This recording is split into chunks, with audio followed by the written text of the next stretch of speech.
ଜୟ ଜୟ ଜଗନ୍ନାଥ। ଆଜିର ଅନୁଚିନ୍ତନ। ପତ୍ନୀ ଚିରଦିନ ପୁରୁଷର ପ୍ରେରଣାର ଉତ୍ସ। ଜୟଦେବ ପତ୍ନୀ ପଦ୍ମାବତୀଙ୍କ ପ୍ରେରଣାରେ, ସେବାରେ, ପତିବ୍ରତାରେ, ଧାର୍ମିକ ଚେତନାରେ ଉଦ୍ବୁଦ୍ଧ ହୋଇ କାବ୍ୟ କବିତା ଲେଖାରେ ମନୋନିବେଶ କରି ଚାଲିଛନ୍ତି। ତାଙ୍କ ଲେଖନୀ ମନରୁ ଝରି ଆସୁଛି ରାଧା ମାଧବଙ୍କ ଅପ୍ରାକୃତିକ ପ୍ରେମର ସ୍ୱରୂପ, ବିରହ ମିଳନର ପ୍ରତିପାଦ୍ୟ ବିଷୟ। ଉଭୟଙ୍କର ଚେତନା ଭିତରେ ଶ୍ରୀ ରାଧା ଓ ମାଧବଙ୍କର ଅନାସକ୍ତ ସମ୍ଭୋଗ, ବିପ୍ଳମ୍ବ ଶୃଙ୍ଗାରର ଭକ୍ତି ରସାତ୍ମକ ରୂପକଳ୍ପ, ଶବ୍ଦ ସ୍ପର୍ଶ ରସଗନ୍ଧ ତଥା ଛନ୍ଦର ଆଶ୍ରୟ ନେଇ ବ୍ରହ୍ମାନନ୍ଦ ପ୍ରାପ୍ତିର ସର୍ବୋତ୍ତମ ମାର୍ଗକୁ ଖୋଜି ବସିଛନ୍ତି ଜୟଦେବ। ଶେଷରେ ସେ ଉପନୀତ ହୋଇଛନ୍ତି ସତ୍ୟରେ। ରାଧା ମାଧବଙ୍କର ଯେଉଁ ବ୍ରହ୍ମ ଓ ଜୀବନର ସମ୍ପର୍କକୁ ସେ ହୃଦୟଙ୍ଗମ କରିଛନ୍ତି। କବି ଜୟଦେବ ବ୍ରହ୍ମଙ୍କୁ ଶ୍ରୀକୃଷ୍ଣ, ଜୀବାତ୍ମାକୁ ନାୟିକା ରୂପରେ କଳ୍ପନା କରି ସାଧନା ପଥରେ ଅଗ୍ରସର ହୋଇ ଆସୁଛନ୍ତି। ଅଧିକ ପ୍ରାଧାନ୍ୟ ଦେଇ ରଚନା କରି ଚାଲିଛନ୍ତି ଭକ୍ତି ରସାମୃତ ଗୀତ ଗୋବିନ୍ଦର ସୁଲଳିତ ଛନ୍ଦବଦ୍ଧ କାବ୍ୟ। ଜୟଦେବ କବି ପଦ୍ମାବତୀଙ୍କର ସଙ୍ଗୀତ ଗାନ ଓ ନୃତ୍ୟରେ ବିଭୋର ହୋଇ ରାଧାଙ୍କର ଅଂଶବିଶେଷ ବୋଲି ଧରି ନେଇଥିଲେ। ଏପରିକି ଭକ୍ତିରେ ବିଭୋର ହୋଇ ଜୟଦେବ ପଦ୍ମାବତୀଙ୍କ ଚରଣରେ ଲୋଟି ଯାଇ ସେଦିନ ଗାଇ ଉଠିଥିଲେ ବାଗ୍ଦେବତା ଚରିତ ଚିତ୍ରିତ ଚିତ ସଦ୍ମା ପଦ୍ମାବତୀ ଚରଣ ଚାରଣ ଚକ୍ରବେଦୀ ଶ୍ରୀ ବାସୁଦେବ ରତି କେଳି କଥା ସಮೇତଂ ମେକଂ କରୋତି ଜୟଦେବ କବି ପ୍ରବନ୍ଧ। କଥିତ ଅଛି ଜୟଦେବଙ୍କର ଭକ୍ତି ରସାମୃତ ଗୀତ ଗୋବିନ୍ଦ ରଚନା ଅବସରରେ ମାନବୀ ରାଧିକାଙ୍କର ମାନଭଞ୍ଜନ ପାଇଁ ଶ୍ରୀକୃଷ୍ଣଙ୍କ ନିବେଦନ ପ୍ରସଙ୍ଗରେ ଏପରି ଏକ ପଙ୍କ୍ତି ଆସିଗଲା ଯେ ମମ ଶିରସି ମଣ୍ଡନ ଜୟଦେବ ବାବୁ ଗ୍ରହଣ କରିପାରିଲେ ନାହିଁ। ଜଗତ୍କର୍ତ୍ତା ମାଧବଙ୍କର ପ୍ରଭୁତ୍ୱ ସ୍ମରଣରେ ତାଙ୍କୁ ମହାନ ନେଇ ପାରିଲେ ନାହିଁ ଜୟଦେବ। ମନ ବିଚଳିତ ହୋଇଗଲା। ସେ କିଂକର୍ତ୍ତବ୍ୟ ବିମୂଢ଼ ହୋଇଗଲେ। ପଙ୍କ୍ତିଟିର ସ୍ଥାନ ପୂରଣ କରିବା ପାଇଁ ତାଙ୍କ ପାଖରେ ଅସମ୍ଭବ ହୋଇ ଉଠିଲା। ଲେଖନୀ ଚାଳନା ଅବ୍ୟାହତ ଧାରା ବନ୍ଦ ହୋଇଗଲା। ପରଦିନ ମଧ୍ୟାହ୍ନ ପର୍ଯ୍ୟନ୍ତ ସେ ଯେତେ ବସିଲେ ବି, ଯେତେ ଚେଷ୍ଟା କଲେ ବି ଲେଖିପାରିଲେ ନାହିଁ ସେ ପଦଟିକି। ଏହିଭଳି ଏକ ଘଡ଼ିସନ୍ଧ ମୁହୂର୍ତ୍ତରେ ଜୟଦେବଙ୍କର ମାନସିକ ସ୍ଥିତିକୁ ଉପଲବ୍ଧି କରି ତାଙ୍କର ପତ୍ନୀ ପଦ୍ମା କହିଲେ, ତୁମେ ସ୍ନାନ ସାରି ଭୋଜନ କର। ତୁମର ଦ୍ୱନ୍ଦ୍ୱାତ୍ମକ କାବ୍ୟ ପଦଟି ଆପେ ଆପେ ପୂରଣ ହୋଇଯିବ। ପଦ୍ମାବତୀଙ୍କର କଥାକୁ ଗୁରୁତ୍ୱ ଦେଇ ପ୍ରାଚୀ ନଦୀକୁ ସ୍ନାନ କରିବା ଉଦ୍ଦେଶ୍ୟରେ ଚାଲିଗଲେ ଜୟଦେବ। କବି ତ ସ୍ୱତନ୍ତ୍ର ଭାବରେ ସ୍ରଷ୍ଟା। ଦିବ୍ୟ ନୟନରେ ସେ ଦେଖେ ସ୍ୱତନ୍ତ୍ରତା। ଆଉ ମହାପ୍ରଭୁ, ସିଏ ତ ସର୍ବଶ୍ରେଷ୍ଠ କବି। ସ୍ନାନ ସାରି ଆସିବେ ଜୟଦେବ। ସମସ୍ତ ରନ୍ଧନ ପ୍ରସ୍ତୁତି କରି ପଦ୍ମା ଅପେକ୍ଷା କରୁଛନ୍ତି। ମାତ୍ର ଏହି କ'ଣ, ସ୍ନାନ ନ ସାରି ଫେରି ଆସିଲେ? ପଦ୍ମାବତୀ ଦ୍ୱାର ଖୋଲି ଦେଇ ପଚାରିବାର କାରଣ ପଚାରିଲେ। ଜୟଦେବ କହିଲେ, ପଦ୍ମା, ଶ୍ରୀ ଗୋବିନ୍ଦଙ୍କର କଥା ମୋତେ ଆଜି ଆନ୍ଦୋଳିତ କରିଛି। ସେ କାବ୍ୟର ଅପୂରଣୀୟ ପଦଟିଏ ମନେ ପଡ଼ିଯାଇଛି, ସେଥିପାଇଁ ଫେରି ଆସିଛି। ସ୍ନାନ କରିନି। ତୁମେ ଶୀଘ୍ର ପୋଥି ଲେଖନୀ ଆଣିଦିଅ ପଦ୍ମା। ସ୍ୱାମୀଙ୍କର ଇଚ୍ଛାକୁ ରୂପ ଦେବାରେ ପଦ୍ମାବତୀ ସତେ ଯେମିତି ବ୍ୟଗ୍ର ଥିଲେ। ବ୍ୟସ୍ତ ବ୍ୟାକୁଳ ହୋଇ ପୋଥି ଓ ଲେଖନୀ ଆଣି ଧରେଇ ଦେଲେ ଜୟଦେବଙ୍କ ହାତରେ। ପ୍ରଭୁକୁ ସ୍ମରଣ କରି ଲେଖନୀକୁ ମସ୍ତକରେ ଛୁଆଇଁ ଲେଖିଲେ, ସ୍ମର ଗରଳ ଖଣ୍ଡନଂ ମମ ଶିରସି ମଣ୍ଡନଂ ଦେହି ପଲ୍ଲବ ପଦ ଦେହି ପଦ ପଲ୍ଲବ ମୁଦାରଂ। ଜୟଦେବ ଯାହା ଲେଖିପାରିନଥିଲେ, ରାଧା ମାଧବଙ୍କର ମର୍ଯ୍ୟାଦା କ୍ଷୟ ହୋଇଯିବ ମନେ କରି ତାହା ଲେଖିନଥିଲେ, ଆଜି ଲେଖିଦେଲେ। ଜୟଦେବ ପ୍ରଭୁଙ୍କର ରୂପରୁ ବାସ୍ନା ଆସୁଥିଲା। ପଦ୍ମାବତୀ ପଚାରିଲେ, ତମେ ଏତେ ବାସୁଛ ଯେ?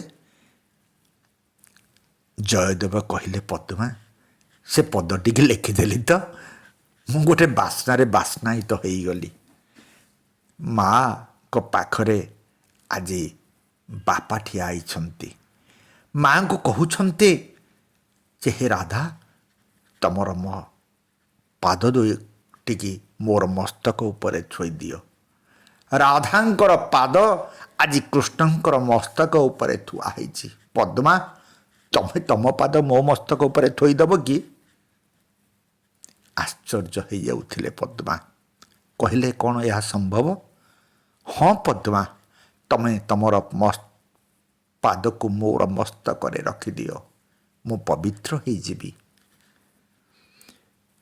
ହଠାତ୍ ପଦ୍ମା ଆଉ କାଳ ବିଳମ୍ବ ବିଚାର ନ କରି, ଯେତେ ପାପ ହେଉ ମୁଁ ନର୍କରେ ପଡ଼ିଯାଏ ପଛେ ମୋ ସ୍ୱାମୀ ଯଦି ଚାହୁଁଛନ୍ତି ତାଙ୍କର ଆଜ୍ଞାକୁ ପାଳନ କରିବା ପାଇଁ, ପାଦ ଟେକି ଆଣି ଜୟଦେବଙ୍କ ମସ୍ତକ ଉପରେ ରଖିଲେ। କୋମଳ ପାଦଟିର ସ୍ପର୍ଶରେ ଜୟଦେବଙ୍କର ଶରୀରରେ ସତେ ଯେମିତି ଶିହରଣ ଖେଳି ଯାଉଥିଲା। ସେ ବିଭୋର ହେଇଯାଉଥିଲେ। ସେ କହିଲେ, ପଦ୍ମା, ମୋ କଣ୍ଠ ତାଳ ଶୁଖି ଯାଉଛି। ପଦ୍ମା, ମୋତେ କିଛି ଭୋଜନ ଦିଅ, କିଛି ତୃପ୍ତି ହେବି, କିଛି ପାନ କରିବି, ମୋତେ କିଛି ପାନୀୟ ଦିଅ। ଆଶ୍ଚର୍ଯ୍ୟ ହେଇ ପଦ୍ମା କହିଲେ, ଆଜି କି ଅନଭ୍ୟସ୍ତ କଥା କହୁଛ ଯେ? ସ୍ନାନ ପୂର୍ବରୁ କେବେ ତ ଖାଅ ନାହିଁ, ଆଜି କିଏ ଅଘଟଣ? ପ୍ରଭୁ କହିଲେ, ସବୁ ଅଘଟଣ ଘଟଣ ପଟି ଆନ। ସବୁ କିଛି ସମସ୍ତ କାର୍ଯ୍ୟ ହେଇପାରେ, ଅସମ୍ଭବ ସମ୍ଭବ ହେଇପାରେ। ସେଇ ଅଘଟଣ ଘଟଣ ପଟି ଅଛି ମହାପ୍ରଭୁ ଜଗନ୍ନାଥଙ୍କ କୃପା। ଭକ୍ତ ରୂପରେ ଭଗବାନ ଆଗ୍ରହର ସହିତ ସବୁ କଥା ହୁଏ। ପଦ୍ମା ବାଢ଼ିଦେଲେ ତାଙ୍କର ଚିରାଚରିତ ଢଙ୍ଗରେ ବିଭିନ୍ନ ପ୍ରକାରର ରୋଷେଇର କରିଥିବା ଅନ୍ନ, ଡାଲି, ତରକାରୀ, ବ୍ୟଞ୍ଜନ ସବୁ ଆନନ୍ଦରେ ଭୋଗ ନୈବେଦ୍ୟ ଗ୍ରହଣ କଲେ ଏବଂ ତାପରେ ଶୋଇବା ଗୃହରେ ଯାଇ ବିଶ୍ରାମ କଲେ। ଏପଟେ ପଦ୍ମା ଅବଶିଷ୍ଟ ପ୍ରସାଦ ସେବାରେ ବ୍ୟସ୍ତ। ଏହି ସମୟରେ ହଠାତ୍ ତାଙ୍କର ସେହି କୁଟୀରର ଆଗରେ ଥିବା ବଗିଚାର ଦ୍ୱାର ପାଖରେ ଆସି କିଏ ଠିଆ ହେବା ଦେଖିଲେ। ହଠାତ୍ ପୁଣି କିଏ ଏହି ସମୟରେ ଯାଇ ଦେଖନ୍ତି ପଦ୍ମା ଦୁଆରେ ସେଇ ଅଙ୍କିଟିକି, ତାଙ୍କର ସେ ଯେଉଁ ବାଡ଼ ହେଇଥିଲା ସେ ବାଡ଼ଟିକି ଫିଟେଇ ଡାଳପତ୍ରରେ କରାଯାଇଥିବା କବାଟକୁ ଆଉଜାଇ ଆଣୁଛନ୍ତି। ସଦ୍ୟ ସ୍ନାନ ପରିହିତ ଓଦା ବସ୍ତ୍ର ପିନ୍ଧିଛନ୍ତି ଜୟଦେବ। ଇଏ କି ଅସମ୍ଭବ କଥା! ଆଶ୍ଚର୍ଯ୍ୟର ସୀମା ରହିଲା ନାହିଁ ପଦ୍ମାଙ୍କର। ଆରେ ଇଏ କ'ଣ? ଯାହା ସେ ସ୍ୱପ୍ନରେ ସମ୍ଭାବନାରେ କଳ୍ପନା କରିନାହାନ୍ତି, ତାହା ପୁଣି ବାସ୍ତବରେ ଜୟଦେବ ମଧ୍ୟ ପଦ୍ମାକୁ ଭୋଜନ କରୁଥିବାର ଦେଖି ଆଶ୍ଚର୍ଯ୍ୟ ହେଇଗଲେ। ଏ କି ଅଶୋଭନ କଥା! ଗୋଟେ ଅଶୌଚ, ଗୋଟେ ଅଶୁଦ୍ଧତା ଗୃହରେ କିପରି ଘଟୁଛି ଏମିତି? ତାଙ୍କ ଭୋଜନ ପୂର୍ବରୁ ପଦ୍ମା ଖାଇ ବସିଛି। ହଁ, ସ୍ୱପ୍ନରେ ଭାବି ପାରୁନଥିଲେ ଜୟଦେବ। ପଦ୍ମା ଶଙ୍ଖୁଡ଼ି ହସ୍ତରେ ଜୟଦେବଙ୍କ ନିକଟକୁ ଆସି ଆବାକାବା ହୋଇ ତାଙ୍କର ମୁଖକୁ ଚାହିଁ ରହିଛନ୍ତି। ସମସ୍ତ ଘଟଣା ଜୟଦେବ ଶୁଣି ସାରିବା ପରେ ଶୟନ କକ୍ଷକୁ ଯାଇଥିଲେ। ଘର ସାରା ଘୁରି ବୁଲୁଛି ଚନ୍ଦନ, ତୁଳସୀ, କର୍ପୂର, କସ୍ତୁରୀର ବାସ୍ନା। ସଦ୍ୟ ଝୁଣା ଗୁଗୁଳ ଧୂପରେ ସତେ ଯେମିତି ଭରି ରହିଛି ସେ ଗୃହ। ପଦ୍ମା, ପ୍ରଭୁଙ୍କର ମାୟା ବିଜଡ଼ିତ ହେଇଯାଇଛି। ମାୟାଧର ମାୟା କରିଛନ୍ତି ପଦ୍ମା।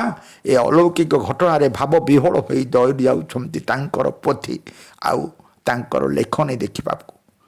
ଯାହା ଦେଖିଲେ ସେଥିରେ ତାଙ୍କର ନେତ୍ର ଯୁଗଳ ଆନନ୍ଦ ଅଶ୍ରୁରେ ଭର୍ତ୍ତି ହେଇଯାଇଥିଲା।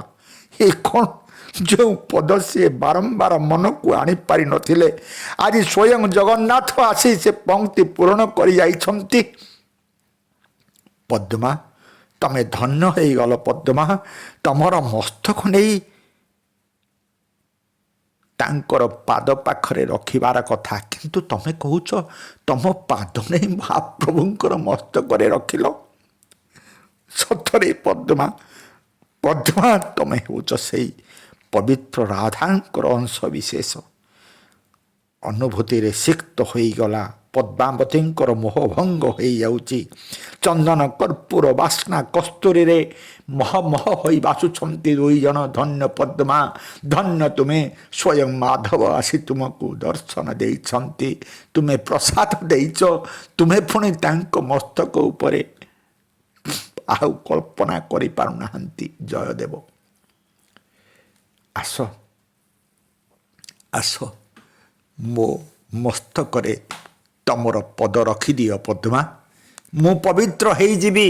ଯେଉଁ ଧୂଳି ଲାଗିଛି ତାଙ୍କର ମସ୍ତକରେ ସେ ଧୂଳି ମୋର ମସ୍ତକରେ ଲାଗିଯାଉ ପଦ୍ମା, ମୁଁ ପବିତ୍ର ହେଇଯିବି।